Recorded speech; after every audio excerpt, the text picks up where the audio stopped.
I would now like to invite Honorable Mr. Kenichi IDE, First Secretary at the Embassy of Japan in India and Finance Attaché to the Ministry of Finance, Japan, to address the gathering. Mr. IDE is First Secretary at the Embassy of Japan in India since 2017. He is the Finance Attaché in the Economic Section, Ministry of Finance in Japan. Before his India posting, he was with the Ministry of Finance in Japan as the Deputy Director, looking after the Central Bank Administration Section and Stockholding Office. We're very honored to have him present here with us, and so I request you to please address the gathering. Good morning. Mr. Chauhan, thank you for your kind and warm introduction to me, and also Professor King, and respected members of the panel and the speakers, distinguished members of the audience, representatives from the private sector, ladies and gentlemen, good morning. It is an honor for me to address the August audience and deliver the special address as a finance attaché at the Embassy of Japan in India. I'd like to extend my appreciation to you all for joining the 6th Asia Business Responsibility Summit organized by the Asian Center for Corporate Governance and Sustainability in partnership with IFC, a member of the World Bank Group. Besides, on behalf of the Government of Japan, Ministry of Finance of Japan, I would like to express my appreciation to the host of this high-level participatory event. The Government of Japan has been supporting IFC's South Asia Regional Corporate Governance Project since August in 2015 through the Comprehensive Japan Trust Fund, which is financed by the Japanese government through Japanese Ministry of Finance. The Comprehensive Japan Trust Fund is one of the so-called Japan Trust Funds, which have been established in multilateral institutions like IFC and the World Bank Group, with voluntary financial contributions by the Government of Japan and its cooperation with each multilateral institution for purpose of achieving specific policy goals. The Comprehensive Japan Trust Fund was established by IFC and the Government of Japan in 1995, and it is financing technical assistance activities and programs to support the private sector of developing countries and countries in transition. Taking this opportunity, please allow me to introduce the current achievement of IFC's project to you. The overall goal of the project, 4-year project, is to increase the ability of firms and markets to improve performance and attract and retain investment by promoting the adoption of corporate governance best practices and standards. Project covers not only India but 4 other countries in South Asia, such as Bangladesh, Bhutan, Nepal, and Sri Lanka, and provides opportunity for exchange of knowledge, information, as well as build partnership and strengthening cooperation in the region. To accomplish the above-mentioned goal, the project has a multi-pronged approach worked at 4 distinct levels. Number 1, working directly with firms to improve corporate governance practices in firms by providing advisory services, including assessments and firm training. Number 2, raising awareness of the benefits of good corporate governance practices across the region by participating in selected awareness-raising initiatives and disseminating related publications and providing through leadership. And number 3, working with institutions such as the Asian Center for Corporate Governance and Sustainability to strengthen intermediaries and help further strengthen the market for corporate governance infrastructure through training of trainers events, one-on-one training, corporate governance related to service provision, and other interventions. Number 4, working with regulators to conduct assessment in the regulatory space and share updates on corporate governance related codes and guidelines. The project comes to an end in December 2019 team and has been able to play a critical role in raising awareness of the importance of good corporate governance in ensuring sustainability of firms and increasing their ability to attract capital. Increasingly, apart from the importance that investors and regulators place on good corporate governance, private companies recognize that good corporate governance increases their value, promoting access to capital, mitigate risks, greater accountability to investors, and ultimately helps to make operations more efficient.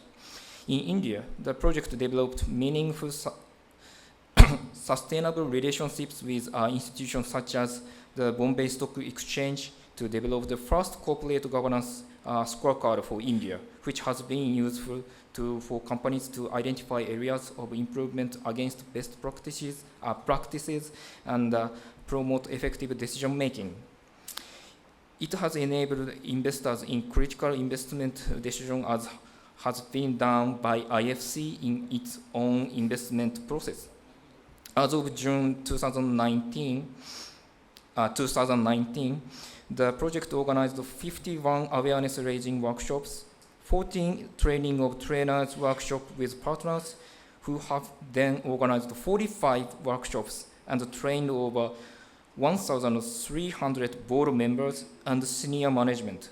In addition, the project helped 38 firms to work directly with IFC in the area of corporate governance practices, out of whom 19 reported implementing recommended changes, 5 facilitated financing of over $100 million,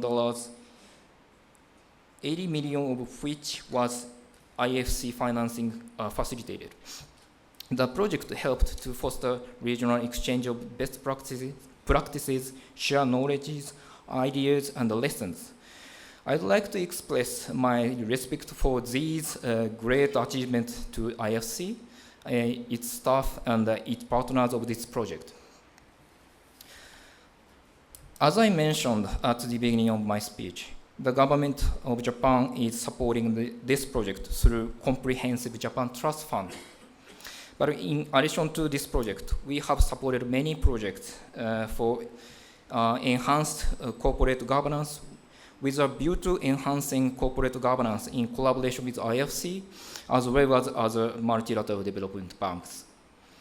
Somebody may be wondering why the government of Japan is supporting projects to improve corporate governance. It is not only because corporate governance is important, but also because we learned some lessons from economic crisis that corporate governance must be one of the key factors to establish resilient financial markets. When I talk about corporate governance, I recall a story that my senior official at Ministry of Finance told me. His story goes back to the time of Asian financial crisis in 1997.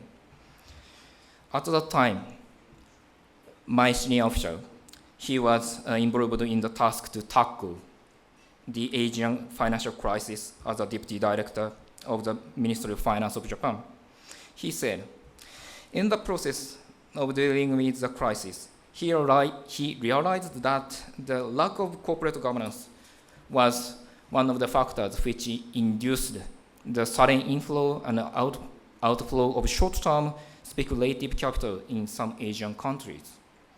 In fact, some economists pointed out that the Asian financial crisis in 1997 was an unavoidable phenomenon caused by the delay in developing domestic conditions in response to the rapid financial and capital liberalization policies. Inadequately developed capital markets induced speculative investment in real estate sector and the stock market rather than the productive investment in East Asian countries. This inefficient use of the capital was made possible by a lack of corporate governance in both the banking and the corporate sectors, as well as by a lack of well-functioning capital markets. Thus, we have learned from the Asian financial crisis that building an efficient and robust financial system must be integrated with improving corporate governance. Since then, Japan has helped Asian countries strengthen corporate governance in partnership with multilateral development banks like IFC, which can provide good and excellent technical advice on corporate governance. However, in order to establish well-functioning capital markets, we cannot miss the critically important role of institutional investors in capital markets. With a view to enhancing the effectiveness of corporate governance, increasing the quality of dialogue between investors and companies is important and required. From such a point of view, the stewardship code, which is I think the theme of this session, can promote and enhance corporate governance from the market side. I want to go into details of the stewardship as the other eminent experts will explain to you all. But in Japan, the stewardship code was considered to work together with corporate governance code as like an inseparable pair, so that the sustainable growth of companies will be promoted by both sides of investors and companies.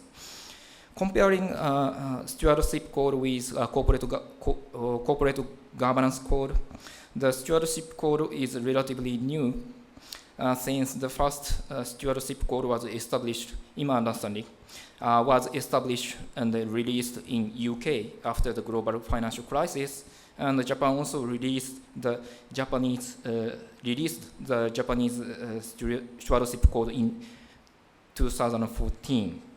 Therefore, I am convinced that the stewardship is a very appropriate theme to be dealt with in this event, and I am looking forward to hear recent developments of discussion on stewardship as well as corporate governance in this session. I would like to conclude my speech with the hope that today's event will provide valuable input for further development of good corporate governance. And lastly, I would like to express my gratitude to the organizer of this event for their tireless work. Thank you all for your attention. Thank you.